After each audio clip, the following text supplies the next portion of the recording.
EUTHO-ს საპარლამენტო ასამბლეის დოკუმენტი, რომელიც ახალი არჩევნების ჩატარებას მოითხოვს, მწვავე ბრალდებების და პოლიტიკური შეფასებების თემაა კვლავ. პორტოს დეკლარაციაში ასამბლეა გამოხატავს შეშფოთებას 2024 წლის 26 ოქტომბრის არჩევნებზე დაფიქსირებული დარღვევების გამო, რაც ძირს უთრის თავად არჩევნების შედეგებს.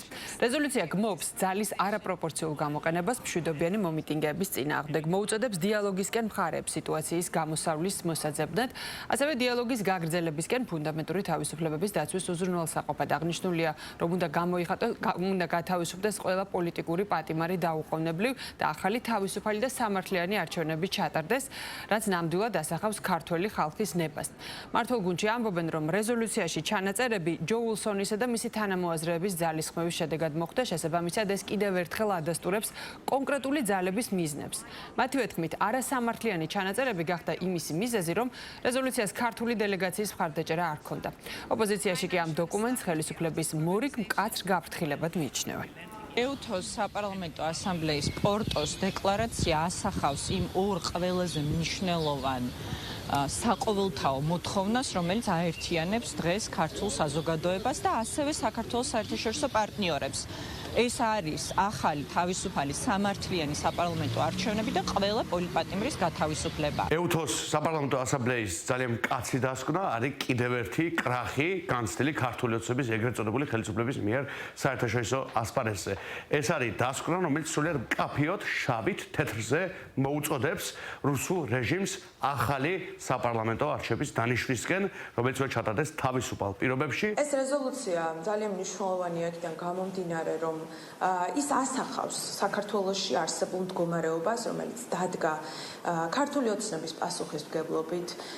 რეზოლუციაში ნათქვამია ასევე პოლიტპატიმრების საკითხი, შეფასებული არის არჩევნების კონტექსტი, ეს ძალიან მნიშვნელოვანია და აქედან გამომდინარე ემსახურება მხოლოდ და მხოლოდ იმას, რომ საბოლოო ჯამში დასტაბილურდეს საქართველოში არსებული მდგომარეობა და შეიცვალოს ის მდგომარეობა, რომელიც ოცნების პირობებში დადგა. თავად დოკუმენტი იყო შემუშავებული, რომელსაც ჩვენი მხარდაჭერა ექნებოდა, რომ არა ჯო უილსონის და უკრაინის დელეგაციის უკრაინა, ცნობილი ჯგუფები, ასე ვთქვათ, უკრაინა, პოლონეთი, ბალტები, რომლებიც არ ვიცი რატომ ერჩიან ასე ქართველ ხალხს რა გაგვიკეთებია სიკეთისმეტი, რომ ასე უნდა დააზიანონ ქართველი ხალხი, მაგრამ ხედავთ, რომ მათი მცდელობით ჩაიწერა ეს ნახევარ წინადადება, რომელსაც რა თქმა უნდა არანაირი მხარდაჭერა ჩვენი არ ექნებოდა.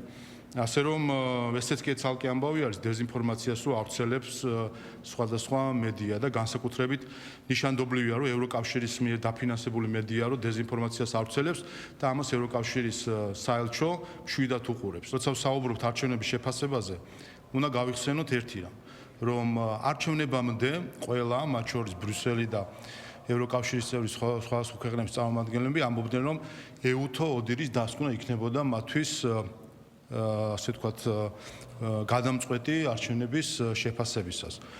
დაიდო დასკვნა, ითქვა, რომ საქართველოს ყავს არჩეული ხელისუფლება, რომელიც წარმოადგენს ხალხს, ითქვა, რომ არჩევნების შედეგები ასახავს მოსახლეობის ნებას და ყველამ იმავე მომენტში დაიწყო EUTHO-ს ოდირის გადგვერდზე გაწია და დაიწყეს ასე ვთქვათ საკუთარი მოსაზრებების ტირაჟირება.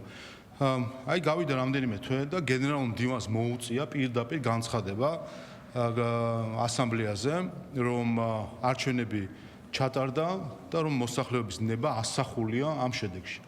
ასე რომ წერტილი დაუსვა ბრიუსელის საქართველოში მოქმედი ზოგიერთი ელჩის მცდელობებს, რომ ძირი გამოუთხარონ ქართულ დემოკრატიას. ასე რომ აქ არის ხო EUTHO ოდირი უნდათ, აგერ EUTHO-ს გენერალური მდივანი და აგერ მისი განცხადება, რომელიც ცალსახად წერტილი დაუსვა ყველა სპეკულაციას. იქ საუბარი იყო მათ შორის ტერიტორიულ მთლიანობასთან დაკავშირებით, რა თქმა უნდა, და ამას ბუნებრივია ჩვენი დელეგაციის მხრიდან ექნებოდა მხარდაჭერა, რომ არა ისევ უილსონის ასეთი არასწორი, არასამართლიანი, წინააღმდეგობრივი წინადადება, რომელსაც ბუნებრივია, რომ უკვე ვეღარ ექნებოდა ვერანაირი მხარდაჭერა საქართველოს დელეგაციის მხრიდან. ეხლა რეზოლუციაში ცვლილებები და ასე შემდგომ ეს დარჩება ისტორიას მათ და სამარცხვინოდ, მაგრამ ჩვენ და სასიკეთოდ და ქართველი ხალხის სასიკეთოდ დარჩება EUTHO ოდირის დასკვნა და მისი გენერალური მდივნის განცხადება არჩევნების ლეგიტიმურობასთან დაკავშირებით.